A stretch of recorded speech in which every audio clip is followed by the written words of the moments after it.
ኢየሱስ ክርስቶስ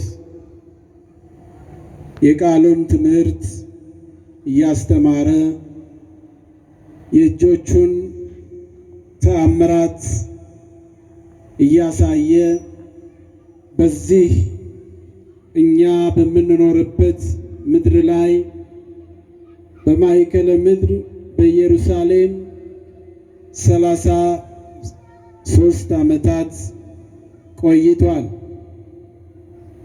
የኢየሱስ ክርስቶስ ወደ ምድር መውረድ የሰውን ልጆች ለማዳን ቢሆንም ዓላማው የሰውን ልጆች ያዳነበት ምስጢር ግን እጅግ ረቂቅና ዓለምን የለወጠበት ተግባር ብዙዎችን ያስደነቀ ነው። ዛሬ ጌታ ኢየሱስ ክርስቶስ በኢየሩሳሌም በሚኖር በአንድ ምኩራብ ውስጥ ያደረገው ተአምር የሰራው ሥራ ብዙዎችን ያስደሰተ ለብዙዎች ትምህርት የሆነና እስከ ዛሬ ድረስ ሲነገር የቆየ ነው። ዛሬ ቀኑ ምኩራብ ይባላል። ምኩራብ ማለት ከፍ ያለ ስፍራ፣ ኮረብታ፣ ተራራማ ማለት ነው። በአይሁድ ሥርዓት አይሁዳውያን 7 እና ከዚያ በላይ የሆኑ አይሁዳውያን በአንድ ቦታ የተገኙ እንደሆነ ወይንም የሚኖሩ ከሆነ የመገናኛ ድንኳን ይተከለላቸውና በዚያ አምልኮተ እግዚአብሔርን ይፈጽማሉ። ከ49 በላይ የሆኑ አይሁዳውያን ከተገኙ ደግሞ ምኩራብ ይተከለላቸዋል። ከዚያ በላይ እየበዙ ሲሄዱ ቤተ መቅደሶቻቸው እየሰፉ ይሄዳሉ። በአጠቃላይ ዓላማው በምኩራብ ወይንም በቤተ መቅደስ ውስጥ የአይሁድ የሕግ መጽሐፍ ወይንም ቶራ ይነበባል፣ ይተረጎማል። አይሁዳውያን ቤተ መቅደሱን የሚጠቀሙበት ለብዙ ምክንያት ነው። አንደኛው መጽሐፍት ይተረጎማሉ፣ ሕዝቡ ይማርበታል። በሌላው የአይሁድ ሸንጎ ወይንም ምክረ አይሁድ ይከናወንበታል። በሌላ መልኩ ደግሞ በምኩራብ ውስጥ ትምህርት፣ ትርጓሜ፣ ተተኪ የአይሁድ ሊቃናት ረበናት የሚማሩበትና የሚሾሙበት ስፍራ ነው። የአይሁድ ምኩራብ ከአዲስ ኪዳኗ ቤተ መቅደስ ወይንም ቤተ ክርስቲያን የሚለይበት በርካታ ምክንያቶች አሉ። በአዲስ ኪዳኗ ቤተ መቅደስ አማናዊው የኢየሱስ ክርስቶስ ቅዱስ ሥጋ ክቡር ደም ይቆረሳል፣ ይፈተታል፣ ለምእመናን ይሰጣል። በብሉይ ኪዳን ወይንም በምኩራበ አይሁድ ይሄ ተግባር አይከናወንም። በሐዲስ ኪዳኗ ቤተ ክርስቲያን የሐዲስ ኪዳን ተግባር ይከናወናል። የአዲሳት መጻሕፍት ይነበባሉ፣ ይሰበካሉ። በአይሁድ ምኩራብ አዲስ ኪዳኑ ተቀባይነት ስለሌለው አይተረጎምም። የክርስቶስ ስም ይጠራል በሐዲስ ኪዳን፣ የማዳን ሥራው ይነገራል። አይሁድ ግን ክርስቶስን ስለሰቀሉ አያውቁትም፣ አዲስ ኪዳንንም አይቀበሉም። እኛ ክርስቲያኖች በአዲስ ኪዳን የምንኖር ሁላችንም እግዚአብሔር አምላክ ከጸጋው እንድንሳተፍ አድርጎናል። አካላዊ ቃል ኢየሱስ ክርስቶስ ወደ ምድር ከወረደ በኋላ የአዲስ ኪዳንን ቤተ ክርስቲያን ከመሰረተ በኋላ በመጀመሪያ በማርቆስ እናት በማርያም ቤት ተሰብስበው በመጀመሪያዋ የአዲስ ኪዳን ቤተ መቅደስ ውስጥ ሲሰበክ ሲነገር እንደነበረው ዛሬ በሺዎች የሚቆጠሩ አብያተ ክርስቲያናት ታንጸው በአዲስ ኪዳን ቤተ መቅደስ ውስጥ ይሰበካል። በዚያ በዮሐንስ ወንጌል ምዕራፍ 2 ከቁጥር 12 ላይ ቅድም ገባሬ ሰናይ ሆነው የቀደሱት አባት ሲያነቡ እንደሰማችሁት እንደተነገረው ጌታችን ኢየሱስ ክርስቶስ በኢየሩሳሌም አቅራቢያ በሚኖረው በታላቁ ምኩራብ በዕለተ ሰንበት እንደተለመደው ሲሄድ ቤተ መቅደሱ ገበያ ሆኖ ነው ያገኘው። ርግቡ ይሸጣል፣ ዋኖሱና ጫጩቱ፣ ኮርማውና በጎቹ ይሸጡ ይለወጡ ነበረ። መጻሕፍቱ ከመተርጎማቸው ይልቅ ስለ ገዢና ስለ ሻጭ ወይንም በገዢና በሻጭ መካከል ያለ ክርክር ነበረ የሚሰማው። ቅዳሜ ገበያ መስሎ ሽጥልኝ፣ ቀንስልኝ፣ ለውጥልኝ እያሉ ብሩን በወርቅ ወርቁን በመዳብ መዳቡን በአሞሌ ጨው እየተለዋወጡ ሲገበያዩ አየ። መድኃኒታችን ኢየሱስ ክርስቶስ አዘነ። አዝኖ ግን ዝም አላላቸው።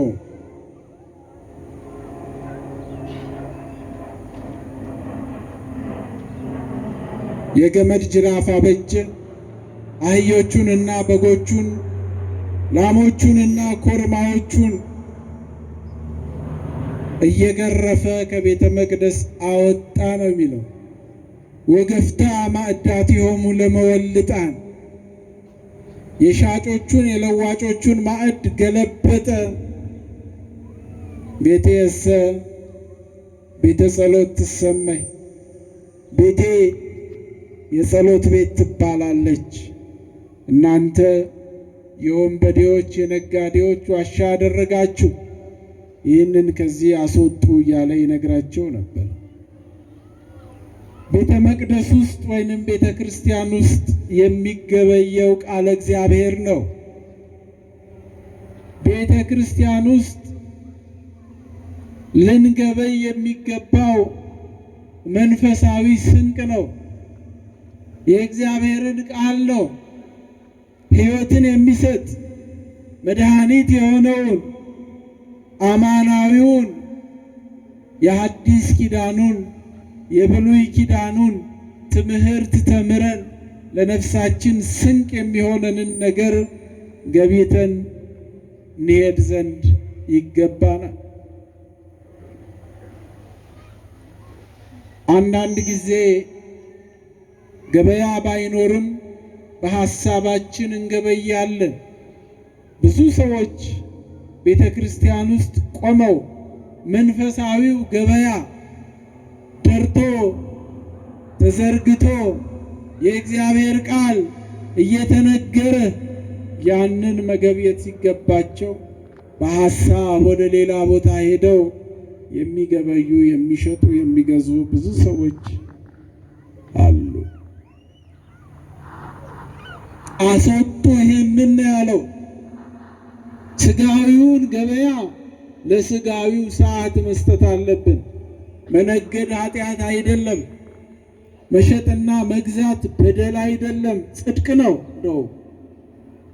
ኃጢአት ስራ ፈትነት ነው። ነገር ግን ለመሸጥም ለመግዛትም ቦታ ያስፈልገዋል። የእግዚአብሔር ቤት መንፈሳዊ ስንቅ የምንሰንቅበት፣ ቃሉን የምንሰማበት፣ የምስራች ወንጌል የሚነገርበት የሚገበይበት ነው እንጂ ሥጋዊ ገበያ እንዳልሆነ ጌታችን ኢየሱስ ክርስቶስ ነግሮናል። የሸቀጣ ሸቀጥ ማከማቻ አድርገውት ነበር። ቶራው ወጥቷል። የነቢያቱ መጻሕፍት፣ የሙሴ መጻሕፍት፣ ብሔረ ኦሪቱ፣ ትንቢተ ነቢያቱ፣ የነገሥታቱ መጽሐፍ የሚተረጎመው የሚነገረው የሚተረተረው የብራናው መጻሕፍት የለም። ቤተ መቅደስ ዕጣን አይሸትም ነበረ። ምኩራቡ የሚሸተው የእንስሳት ጠረን ይዞ ነበረ። አስወጡ ከዚህ ያላቸው አስወጡ። ቤቴ የምን ቤት ነው ያለው? የምን? የጸሎት ቤተ ክርስቲያን የጸሎት ቤት ናት። መካነ ጸሎት። ጸሎት ደግሞ ተናግሮ ምስለ እግዚአብሔር፣ ከእግዚአብሔር ጋር መነጋገሪያ ነው። ጸሎት ምእመናን የምትፈልጉትን ሰው አሜሪካም ይሁን አውሮፓ፣ ኤዥያም ይሁን ሌላ ቦታ ማግኘት ስትፈልጉ ስልካችሁን አውጥታችሁ የወዳጃችሁን የስልክ ቁጥር ነክታችሁ ወዳጃችሁን ደውላችሁ ሰላም ነህ ወይ ወዳጄ ብላችሁ እንደምታነጋግሩት ወደ እግዚአብሔር የምንቀርብበት፣ ከእግዚአብሔር ጋር የምንነጋገርበት፣ ልባችንን ከፍተን የምናወራበት፣ የውስጣችንን ብሶትና ደስታ ሐዘንም ቢሆን ፍስሐ የምንናገርበት፣ ከእግዚአብሔር ጋር የምንገናኝበት ብቸኛ መንገድ ምንድነው? ጸሎት። ጸሎት ቤቴ የጸሎት ቤት ይባላል። ጸሎት። ሌላው ነገር ትርፍ ነው አለ። ሌላው ነገር ሥጋዊው ገበያ ቦታ አለው። ወደ ውጭ ያስወጡት፣ ወደ ውጭ ያስወጡት አላቸው። እስመ ቅንዓተ ቤትከ በልዐኒ፣ የቤትህ ቅናት አቃጠለኝ ብሎ ከ1000 ዓመት በፊት ዳዊት በመዝሙሩ የተናገረው የዘመረው ዝማሬ ተግባራዊ ሆነ። ትንቢቱ ተፈጸመ። የቤትህ ቅናት ልንቀና ይገባ። ልንቀና በክርስቶስ ፍቅር ልንቃጠል ይገባ። በክርስቶስ ፍቅር መቃጠል ማለት ግን እልህኛ መሆን አይደለም፣ ኃይለኛ መሆን አይደለም። ለእግዚአብሔር መገዛት ነው። በተሰበረ ልብ ሆኖ በእግዚአብሔር ፊት ማገልገል ነው። ዛሬ ሲሸለሙ ያየናቸው ምእመናን ሌሎች ያልተሸለሙም ካሉ እነሱም በአንድም በሌላ ምክንያት የቤቱ ጉዳይ ስላስቀናቸው፣ ቅናቱ ስላቃጠላቸው ለቤተ መቅደስ አገልግሎት የሚሆነውን ተሳትፎ ስላደረጉ ቤተ ክርስቲያን በአደባባዮቿ ላይ ዕውቅና ሰጥታ በቡራኬ እግዚአብሔር ይባርካችሁ ብላ ጋቢ ያለበሰቻቸው። ከጋቢው ጀርባ ያለው በረከት ግን የማይታይ ታላቅ ክብርና ረድኤት አለው። ሁላችሁንም ቢሸልሟችሁ ደስ ይላቸው ነበር። ክቡር አስተዳዳሪው የእናንተ ወኪል የሆኑትን ጥቂቶቹን ብቻ እውቅና ስለሰጡ በእናንተ ወኪሎች አማካኝነት ሁላችሁም ተሸልማችኋል። እንኳን ደስ አላችሁ።